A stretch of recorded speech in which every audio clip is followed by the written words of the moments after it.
Hi, greetings everybody. It's really great to be here and thank you for joining my session.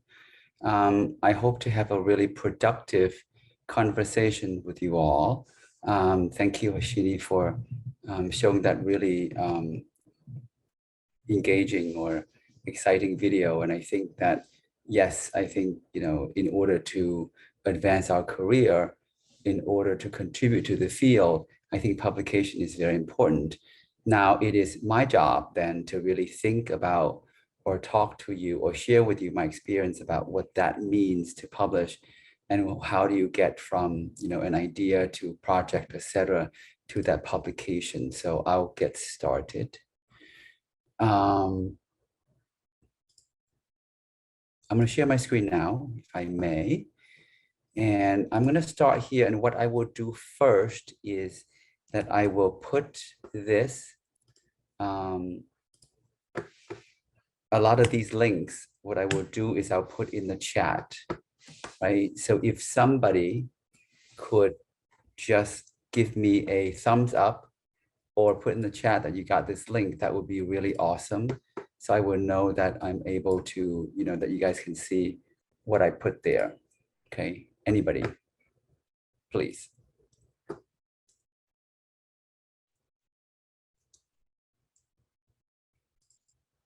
Okay, I hope you guys can see that. Got it. I see a response. Thank you. Yes, you can see. Fantastic. So we're going to get started then. So as Shini said, my talk is going to be the ins and outs of publishing in academic journals. And I'm the professor of pediatrics at Weill Cornell in New York City. I'm trained as a pediatrician. And in the capacity of the editor emeritus of the journal that I'll be talking about a little bit, I feel like I have some experience to share with you all. So the Journal of Communication in Healthcare is the journal that I'm serving in a couple of capacity, in a couple of functions. The other one that I do is a section editor for Patient Voices. It's a column that I started to capture some of the patient voices and making sure that, they have a voice at the table and their perspectives are heard. This presentation will focus on publishing academic journals in English. And because of that, we will be excluding books, book chapters, letters, perspectives, etc. So these are really focusing on peer review articles. So I wanted to acknowledge my colleagues from the Council on Medical Student Education in Pediatrics, a concept workshop that we did a few years ago. And I adapted some of these materials from there. And you can see that many of my colleagues come from different institutions in the US. So I know that we're doing Zoom, and I want to make sure that, if you can, please turn on your camera and please raise your hand to talk. And I think I want to make sure that it's also engaging, right? I don't want to be the only person for an hour and 15 minutes and just talk. I actually would like to have some interactivity. And so I've built it into two different things. One is a poll everywhere, and the other one's Padlet, and I'll show you guys about that later. Okay, and obviously there are the chat box if you want to. Somebody said that why can't I see the links? Let me just put in. Oh, you know what happened? I'm gonna do this. You go. I just shared it to everybody. I hope you can see that now, right? Before I was sharing to the panelists, but now I can share to everybody. I hope you guys can see that. Would one of you confirm that you can see that, please?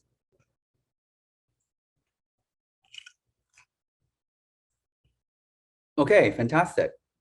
Thank you, Deborah. And thank you, Ida. That's really awesome. Great. So let's get back onto that then, right? You sort of know about the chat room reactions, raise hands, etc. So I wanted to just go here and just ask you this question.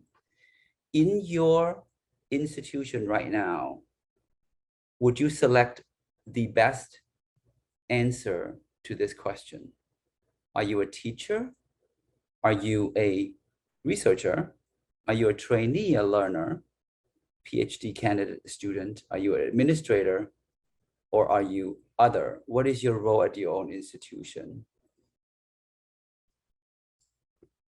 And what it is if you could click on the poll everywhere link in the chat box, and that will get you to the link. I'll give everybody a few seconds to respond. If it's easier for you, you can also go to the top here. It says pollf.com. Excellent. Thank you. I'm glad that we're getting something. So some are researchers, some are trainees. Fantastic. Anybody else? Got it. Somebody said researcher in Indonesia. That's awesome. Great. So it looks like there are trainees and researchers. No one is teaching. And looks like no one is really an administrator. Okay. We'll move on. This is sort of like not the fun part, but it's just getting to know you a little part. This is the one that, I always like to know my audience to see what level of experience you have, right? So if you can use the same link now that this question should be there. Are you a novice, planning stage, working on a manuscript or getting stuck at something? Advanced beginner, I have 1 or 2 manuscripts under my belt, I need to do more. Are you competent? I have a pretty good process of writing a manuscript. I can collaborate with others. Proficient, writing manuscript is a fun part of my job. Or some of you guys are peer reviewers. And then are there anyone in the audience who are mentoring others or editorial board? Great. It looks like we have fewer novice and more expertise. So hopefully then this will be a fun session where everybody shares experience with everybody else. And then, we can get the conversation going. Okay, great. It's getting updated a little bit, which is great. Awesome. Thank you for doing that part. I just want to make sure that people are paying attention. Fantastic. So the next part of this, right, you can see a Padlet link in the chat box, right? If you want to use that, you can go ahead and use that link. If some of you want to use a QR code, right, you can use your phone to scan what's on the screen. And that should take you to the same question. And you can basically, it's going to look like this. I'll show you guys. So what happens then is it'll get you to here, and everyone has already done that. So there's Yorkie from Brazil, from Bali, Indonesia.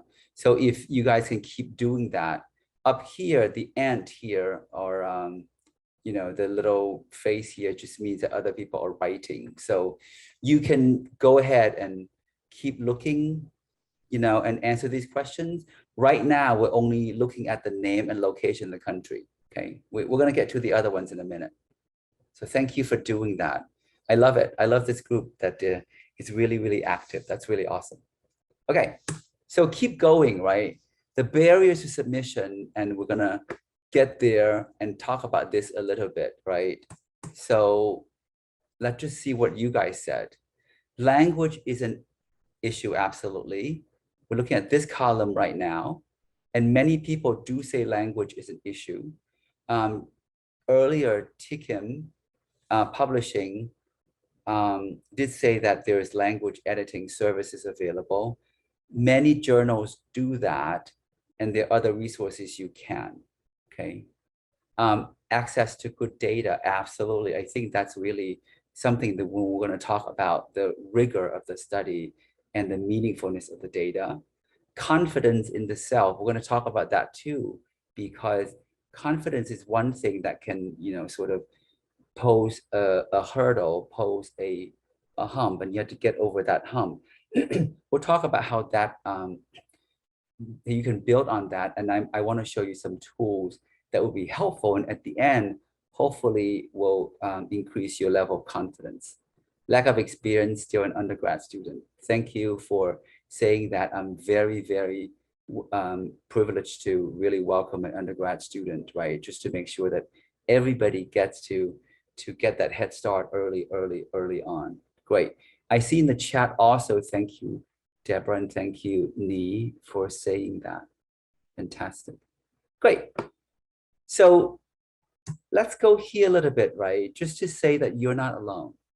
If you look at some of the literature review, right? These are earlier data, some from 2015, some from 2017. The Mayo Clinic report, using the survey data from conference attendees, show that the common barriers are organization, writing, following journal format, defining the article scope. Some people just don't like writing.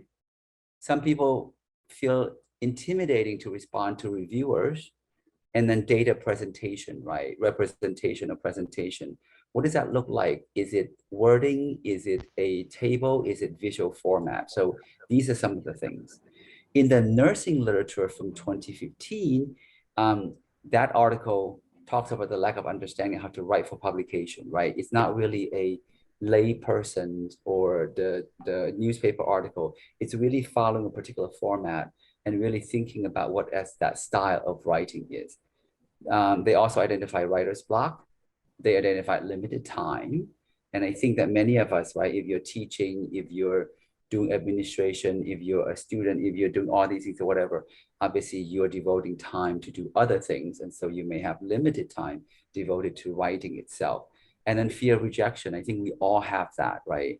I have to tell you that I have never had my article, what do you call it? Well, I should say that rarely do I have my article accepted on the first try. And so, rejection is one thing, revise and resubmit in another. We'll talk about that more. And then one study from Public Health from 2017, right? They did a telephone focus group, they did an online survey, and they found time is the biggest hurdle. They also identify lack of encouragement and support from your mentor, from your boss, etc. Journal selection becomes a really big thing, and I'm going to show you guys a tool to do that. Technical writing skills, and I think that that's a common thing for people. And then manuscript formatting, right? What are journals looking for? Okay. So I think that, what you guys identify are similar to what other people have identified, and we're going to go on to the next stage of this. I would like to just right now, let you guys know about the learning objective for this session, right? For this session, we would discuss the common barriers in manuscript submission, which we did a little bit.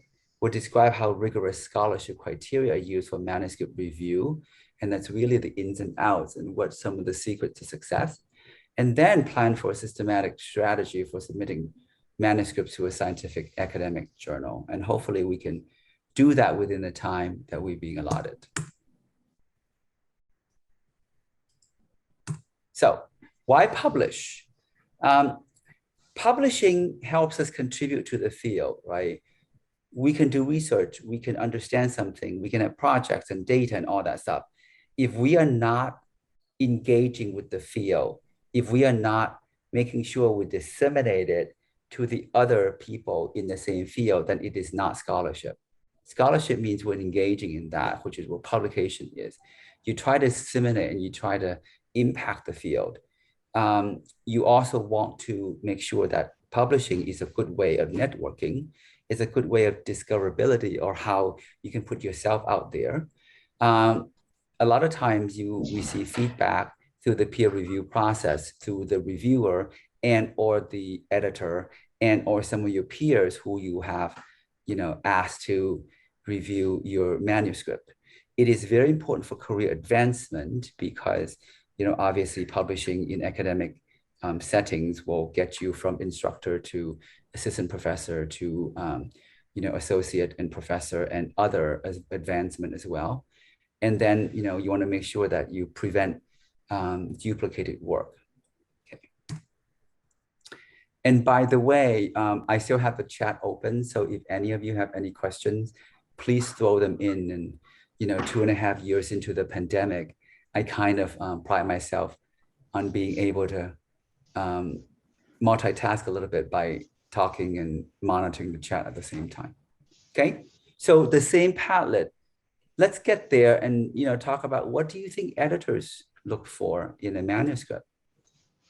Okay, somebody said the theme, good. Somebody said originality, absolutely. Research contributions, absolutely. What else? What else are editors looking for in a manuscript? Wait, I see someone typing in. I'm throwing the links again in the chat just because people are joining late or people don't quite have access to that. It's a second link that says Padlet. So methodology, absolutely. Methodology talks about the rigor of the study itself. Any clues to solve the problem related to APC? Would you, I guess, elaborate on that? I don't know what do you mean by that? Novel ideas, research gaps, right? So in other words, what's not already in the literature?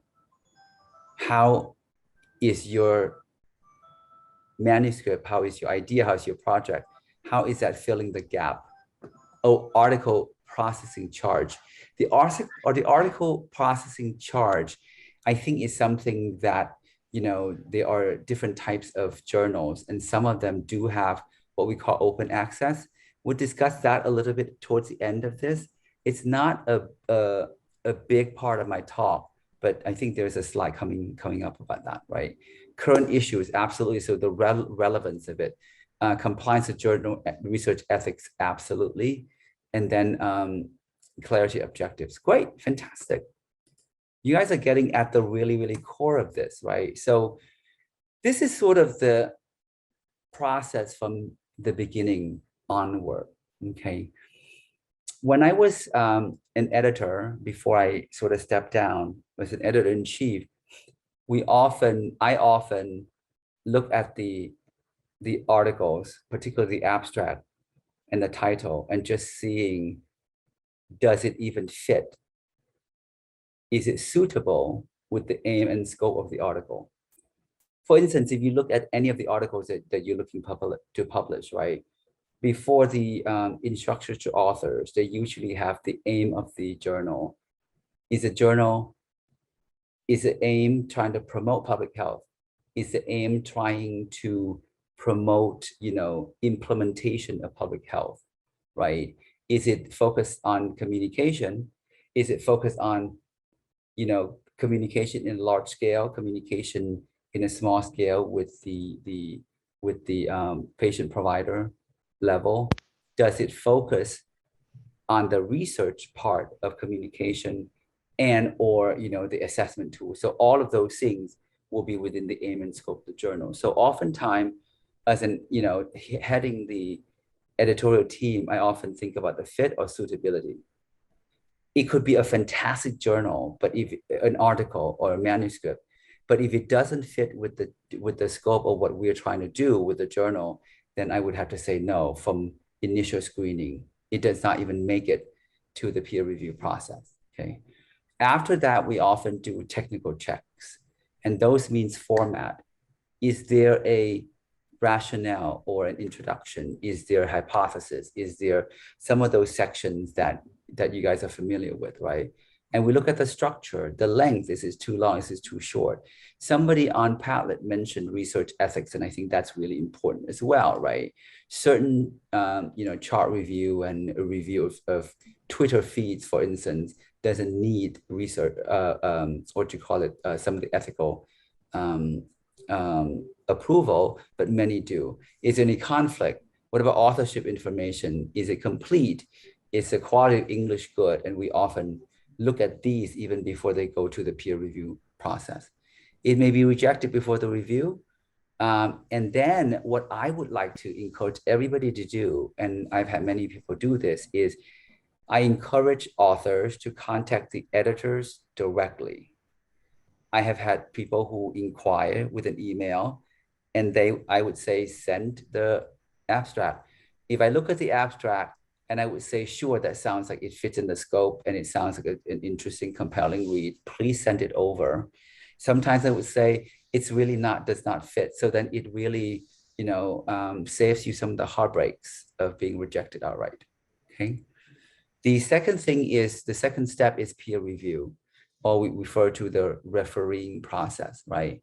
So we require, and many journals do this, we require at least 2 reviewers during the initial round, and then that's usually selected from a panel, or the authors oftentimes can suggest reviewers in their field who may be impartial, like you're not working together in the same institution, you cannot be a mentor mentee of each other. Somebody is well known in the field or who do similar work, you can suggest that, and we oftentimes reach out to them to recruit them and to ask them to review your article. The criteria, and you guys, many of you said this, right? It's rigor. We're going to define rigor in a minute. Innovation, what's new? How does it contribute to the field? And then we also look at potential to be cited, right? Thinking about, is it a hot topic? If it's a hot topic and it's other people can cite it, we really value that. Some journals request upfront, what's known about the topic, what's new, how does this contribute to this? How does this study contribute to the field? And then after that, it's decision time. Okay.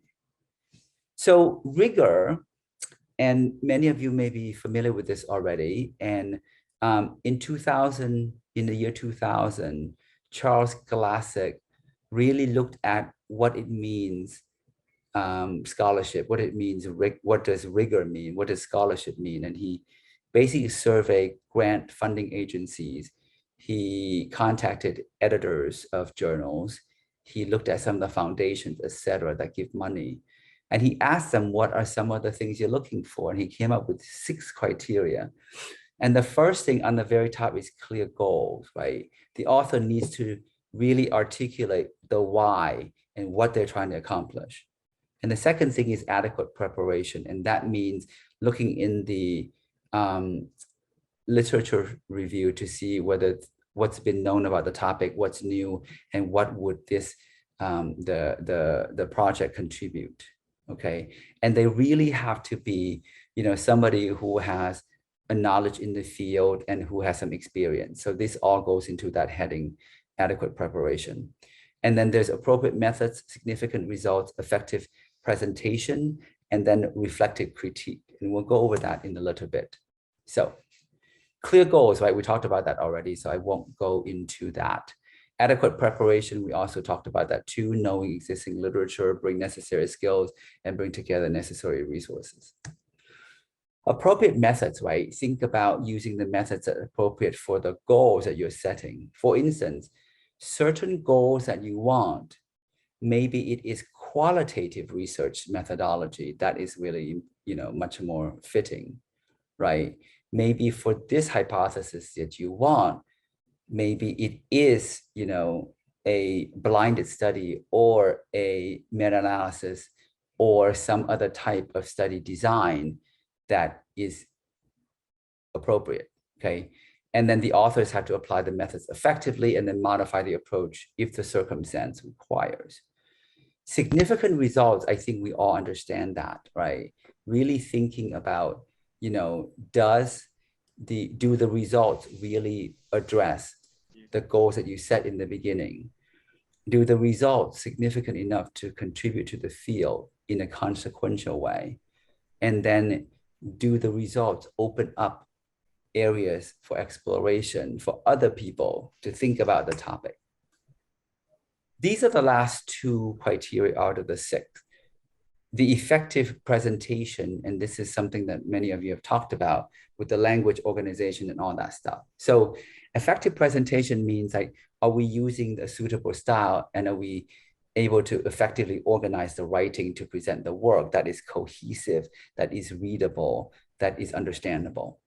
Is the work presented at appropriate forum, intended audience? And that means, are you selecting the right journal to publish? Are you selecting the right conference to submit to? Present work with clarity, integrity, and I think we talked about that. Reflective critique is the last step, right? Thinking about evaluate your work critically. Just because you have really, really sound results doesn't mean that you cannot, you don't have to think about the limitation, future directions, and what the impact of your work is. Okay, so you want to be able to evaluate that critically. You have to be able to bring appropriate breadth of evidence to evaluate your work, and then at the end to use some type of evaluation to improve the quality for the future work. Okay, any questions about that Glass-Steagall criteria, please go ahead, put in chat, or if you feel compelled to unmute yourself and talk, please feel free to do that too. Okay, so in 2017, colleagues of mine and myself, we put together the 12, it's not simple, but it's a roadmap to think about if you have your poster or your presentation, right, already accepted somewhere, to be presented, right, oral presentation, poster presentation, and then you think about how do you get from there to the publication. Here's some of the steps that we think may be really helpful. So after you compile the feedback on the poster or the presentation, then you choose your team, right? Then you want to make sure you examine your topic really thoroughly again, and then think about any new literature, anything new to incorporate into your writing process. And then you select a journal. And again, we'll think about how that works, right? A journal that's appropriate. Develop an outline even more robust than what you have on your presentation. Review your methods again, making sure that it's very, very sound. Critique the results. Think about what other people may have questions about. You want to organize your references. You draft the introduction. The reason we don't want you guys to really think about the introduction until later is because the introduction oftentimes can get you to start over again and frame things in a different way after you look at all those things again. Okay. There's a question or comment in the chat to say how to know that our paper fits in the journal's aims and scopes. Some journals sometimes have general aims and scope. I think you're right that some journals do, in which case you could write the journal editor and just say, by the way, I think that my manuscript really fits into your aim. Can you tell me whether that's true? You can do that. But then I'm going to tell you again, I'm going to show you a tool on how you can select the journal in a kind of an easier way. Okay. So number 10 is draft the conclusion and then make your point. Make your point is not something that you write, but you want to make sure what you've written, right? Make the point that you want to make with what you've written so far, and then review again. And when you review it, you can send it to your colleagues or anybody else, so that they, as a fresh pair of eyes, can look at that. Okay. So choose your team. One of the things to think about is authorship, right? When you think about authorship for you, think about how important is it at your institution, whether you're first author, second author, or senior author. And you also have to think about in your field, public health, how important that is. Okay. In my field of medical education, it is important, but it's really not as important as some of my colleagues in physical therapy and other places, for instance. Okay. If you think about criteria for authorship, Elsevier basically has criteria, and for them, it shows really, really well, right? Fact sheet, authorship. How do you determine, who becomes an author? How do you, put whoever first, second, etc. And then basically, there's a link here that you guys can just go to, and there's a guide, how do you prevent the discussion about authorship or conflict later? Okay. When you examine your topic, think about the article type and target audience. Who you're writing to? who are the reader of that, and then select a journal. Okay. Journal selection is so crucial. I think I cannot, emphasize that enough. Think about your audience as well, and then check out author instructions. A second one to think about is impact and prestige, right? Again, how important is it to your institution? When you are being promoted or when you are being appreciated at your institution, does it matter if the journal you get accepted to has a really low impact factor, right? Or is a high impact factor more desirable? Are the journals indexed somewhere? Is it the Web of Science? Is it PubMed? Is it PubMed Central? Is it Medline? Is it Scopus? So there are many, many of those. And, as we getting more and more advanced, there are many other ways of, index and really count some of the impact. Journal impact factors and other metrics. And I think, that's, again, how important is that to your field? The opportunity cost I'm talking about is if you submit to one journal, would someone unmute yourself, please? Would someone unmute yourself, please? Yeah. I don't know who is speaking right now, but if you can unmute yourself, that would be great. तो जिसने चाबी दी उसको इतनी अकल नहीं है, सभी पढ़े लिखे. Okay, great. I think they did. Great. Awesome. So the opportunity cost what I'm talking about is when you submit to one journal, you cannot submit to another journal, right? Until you hear back from them about the decision, and unless you withdraw. So that's the opportunity cost. So you have to sort of to figure out which journal to submit to.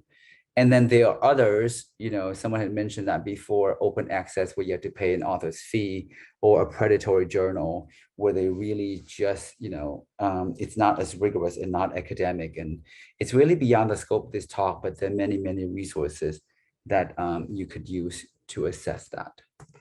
So where do you publish? And again, right, I think about a lot of these different factors. And this is something that was published in 2020, right? Thinking about, some of the factors on the left-hand side of the column, right? And then it tells you what percentage of all the people who responded, right? So this is just a graphic way of thinking about what we already talked about. So selecting a journal, here are 4 sources that I want to share with you. The first source is my favorite source. I'm going to tell you what happens, okay? So let's just say, right, this is one journal from, one article from our journal, okay? And that article, as you see, right, it's published in our journal, Journal of Communication in Healthcare, okay? Published by Taylor and Francis.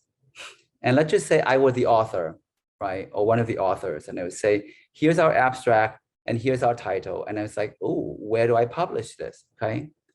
So what I'm going to do is I'm going to go use the whole abstract. I'm going to copy the whole abstract. Okay. And basically, Jane is a free site, and I love it because of the functionality I'll show you. So you go here to the Jane or the journal author name estimator. Okay. And you basically copy, you see how I just copy and paste my abstract in the thing? Okay. And I hit here, it says find journal. It's going to do its thing. Do you see the magic? I want everybody to just give me a thumbs up if you like this. I want you to smile broadly and really be happy that such a resource exists. Okay, so you can see, right, with that abstract, this site tells you the confidence of how it fits. It lists the very top first, and it tells you that health communication, that journal, is a good fit. It tells you where it's indexed. It tells you the article's influence and all that stuff. Okay. So that's one thing. The Elsevier Journal Finder is also helpful But what happened is it only finds, like, see, paper abstract, but it only finds it within the publishing family that Elsevier has and nowhere else, whereas Jane, it's really in other journals as well. Okay. So there are no hard or fast rules on writing, and this is, you know, beyond the seeking a journal. I wanted to see, do you guys have any questions about any questions about this, how to find a journal?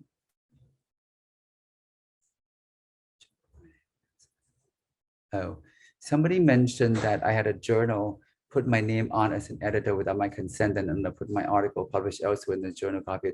I asked someone to remove these details. I think you should. I mean, there's some kind of a ethical things that's going on here, and we're not addressing it here, but I think you absolutely should make sure that everybody, you know, adhere to that. So getting back to this, right, there are no hard and fast rules on writing. I'm again showing you these four resources, right? Taylor and Francis, our publisher, talks about the 4 A's: the aims, the audience, awareness, and articulate. And I think that's really, really an important thing. So you go there, right? Write your paper, look, it tells you a lot about. So in other words, many of these publishers do have guidelines on what they're looking for, what they consider good writing. Elsevier infographic, I like because it tells you, right, about something you can put on, right? It's a really good little snippet and infographic because it's really good, you know, steps and little graphics to tell you about that. Lippincott also has that. This has webinars. They actually, you can watch webinars and learn if your learning style is watching videos as opposed to reading. And Springer also has manuscript preparation process. Okay. And these are all, I'm not, you know, I'm not really plugging any of them to say that one is better than the other, but they are pretty helpful. There are a few other tips I want to tell you is, one, the cover letter. It's not required by all the journals, the cover letter, but it is good that, you know, if you want to write if they ask for it, if it's available, you should write the editor a cover letter, and the cover letter should really articulate just that. I'm writing with this, and it's going to be this impact, really talking about how your journal is going to have an impact, right? And how it's rigorous and all that stuff. That would be helpful. If you write it, make it succinct and compelling, because no editor, including myself, want to read a 3-page letter. We want 1 page. We want 3 short paragraphs telling us why your manuscript is compelling. Keywords, you should help your readers locate your work, because the keyword, whatever you put in, when people do the search by Google Scholar or any other means, Medline, all that stuff, it will be easy to locate. You should relate to your manuscript content and should spell out acronyms, okay? And then so that's about keywords. Suggested reviewers and referees, right? I mentioned that before, some places allow you to actually suggest who should be writing, you know, who you would suggest as reviewers for your manuscript. The format-free reference style, I won't spend too much time on it, but some journals, you know, really don't care what style you do the reference in. They would just sort of change that later. They have an editorial team that can do that. And lastly, the mesh term. Mesh term, I used to really, really hate them, but these are medical subject heading terms. There is one here in it's a mesh browser. You can actually put in your abstract and it will basically tell you what the, you know, the mesh term is. I won't demonstrate it here, but it's a pretty helpful site that I have found. Okay. Some others, this is a word cloud of some of the other things that, you know, editors and authors have discussed or have given as tips. And check your spelling, right? Check spelling and grammar. And Microsoft Word has that tool.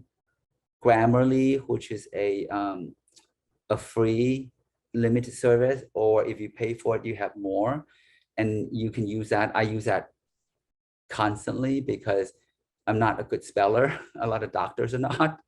And so it really helps me with spelling, it helps me with some of the grammar, some punctuation, etc. And really, English is my fourth language, having grown up in Asia. So, you know, having a tool like this is very helpful indeed. Quality of English, we talked about that before. Publishers sometimes have them. Commercial ones, you may need to pay more, but you know, it really depends on what your budget is, okay? Copyright and plagiarism. Elsevier has a cross-check, right? So basically you can go here, plagiarism detection, and it tells you if you upload something, the system is able to cross-check in their large database to see whether any of this has been done and whether any of this, you know, paragraphs and stuff like that is exact copy or pretty close, and it can detect plagiarism, okay? Ethics approval is really important. And then lastly, solicit feedback, ask for feedback from colleagues and mentors, okay? Pausing a little bit to look at the chat. I see my research article at Research Square. It is not published yet. Could you give me how and why it is there? Is it there? I can't speak to Research Square. I'm not that familiar with that, but you know, feel free to email me later. Give me specific examples. I'm happy to, you know, see what I can help by answering your question. Okay, so the common reasons for rejection, right? Getting back to you know, why some of the articles get rejected. The very top, ignoring journal format. I've had many, believe it or not, despite the instructions we post online and we advertise all over the place, there's some authors who just don't follow the format. If that happens, even if it's really good and really interesting, I have to send it back, right? And then poor fit, as we mentioned. The left-hand side with the blue, we talk about some of the things. Originality, missing the rationale. It could be a great article, but if you cannot tell us how that fits and why do we, you know, why is your topic very important, then, you know, it does not go to the next step. Methodology is very important. Poor writing is important, you know, good writing is important. Grandiose conclusion, not supported by the result. Sometimes the results, just you can draw this conclusion, but sometimes people really extrapolate, talk really grandiosely, and that's really not helpful. Literature review and citations, and that's really important too. And keep going back to, you know, Glass's criteria, right, of the scholarship, and just keep going to each one of those steps and see what's missing.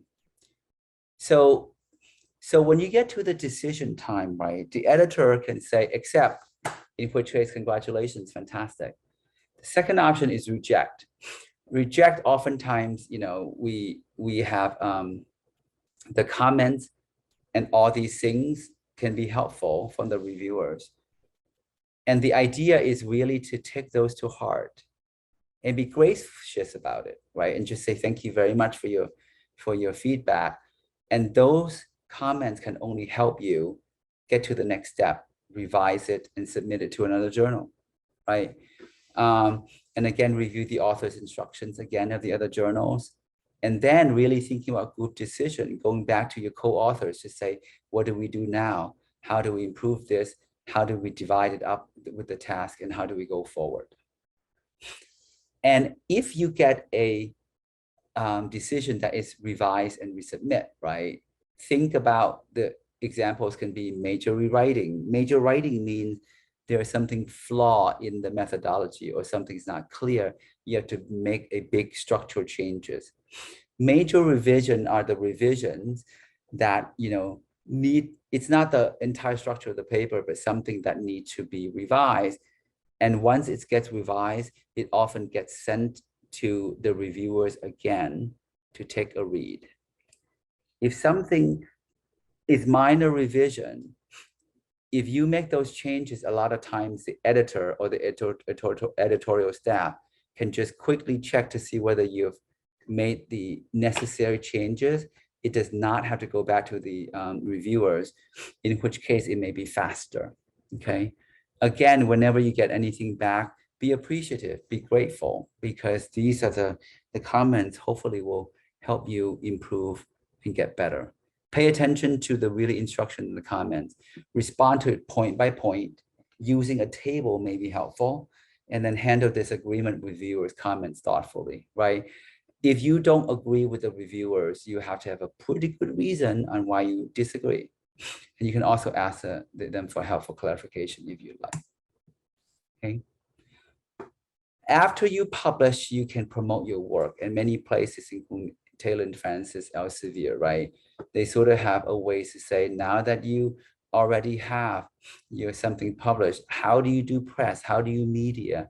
How do you do social media and metrics and all that stuff, whatever? There's Publons, there's some other sites that you can really help discover, publicize. And then indexing and other metrics, right? Citation, there's attention, and then there's a way of alt metrics and other things that can help you with that. And so in summary, hopefully we are talking about the fact that you're familiarizing yourself with the process of manuscript submission and review. And then hopefully we have learned a way to adhere to author instructions, review and apply the Glassix criteria to scholarship.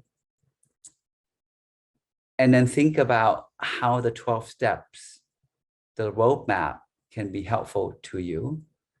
And then remember that very, very, very few scholars got their stuff published after the first submission. Okay. And the left-hand side is a commitment to change, right? I would like for you guys to write that in if you can. And the right-hand side is the participant feedback. It's really an online survey that I would love to hear from you guys, right? And just, I'm gonna leave this on so you can get the QR code and or the links in the chat box. I will now turn to the chat box and see if anyone else has any questions or comments. So Deborah said the Journal of Religion and Theology have sent me requests to submit, but I'm not trained as such in that area. In fact, if I go to church, I've been upset by the lack of scientific understanding or knowledge of evidence, including no evidence science. So that's what I meant by many journals can be predatory journals, right? Oftentimes they don't have an impact factor, or they're really not indexed in Medline or anywhere else, right? They can solicit articles from you because they really want to elevate their level in the family of publishers, right? And so I agree with you that, you know, people oftentimes, if you publish one or two or in different journals, oftentimes people get your name and they look at your name and they reach out blindly to everybody. So I would say that, you know, an average of about 3 a month, I just write back and just say, thank you very much. I'm not an expert in that field. You know, I'm nice about it, right? I don't say, I don't know your journal. I don't know how rigorous, I don't say anything about the journal. I just basically, you know, decline in a way that is polite. Okay. Anybody else has any other questions or comments that, that I can answer? Because otherwise, I would also love for you guys to help, you know, give some feedback in this, right? So this column right here is very lonely. So if you guys can start writing in, what are your take-home lessons from this session? I plan to use a roadmap for this presentation to guide me attempt. That's fantastic. I applaud that. Fantastic. You can also start writing in the last column too, what you're committed to do in the next 6 months, because I'll tell you that one of the secrets to success that one of my colleagues has is she is also a pediatrician and she works in a full, you know, what you call it, the full clinics and all that stuff, right? but she really blocked out one afternoon every week as her writing time. She closes her door. She posts a sign on it to say, do not disturb. And she basically does not answer phone calls. And it's really, really a good disciplined way of doing that. So again, right, think about what else. So someone said, revise my paper that has been rejected by several journals and send it to others. Absolutely. And please, please, please, please, please use Jane, right? Use that link that I have shared with you guys. And that would be really helpful to find out which journal actually would be a good fit. Getting my article published, right? Absolutely. Somebody said, how to publish without APC. Some journals do not accept, it's not an open access. Some journals just don't accept that. And you just have to really check out their website to see if that's the case or not. At Journal of Communication in Healthcare, we have two options. One is with open access, the other one's without open access. So you have that option. And I know that that's an active discussion amongst the authors of the field. Why is the APC so much higher for American journals? A lot of journals, right? If a publisher has many journals, some journals are open access, some are not, and they sort of have to balance their accounts basically. I have to tell you that my chair in the Department of Pediatrics, my chair basically said over and over again, and he said it yesterday when we had a meeting with him. He said, even when it's not about the money, it's about the money, right? And so that's sort of a true statement. May I clarify if the journal suggested and generated by Jane are surely non-predatory thing? Yes, it is. Jane is a very good journal. What you call it? If you think about Jane, right? If you think about what we have talked about before, right? If I go to Jane again and open this, right? Let's just say we had that again, right? To find the journal. Look, it tells you that these are actually indexed, high quality open. It even tells you high quality open access. See what I mean? And it tells you all that stuff, charged or not charged. Look, right? It's actually quite nice. Jane gives you a lot of these things, and it's hopefully is helpful to you guys. Let me see. I'm gonna leave that up just so that you guys could also have a link to submit your anonymous feedback. How long should we wait for the review if the journal is in processing term? That's a good question. Every journal oftentimes will promise you a certain period of time. I think that within 3 months is the maximum you should wait. And you have the option of withdrawing. And once you withdraw and the editor actually acknowledges that you have withdrawn, you can absolutely submit elsewhere, right? You don't have to waste time with that. The conference says free publication charge.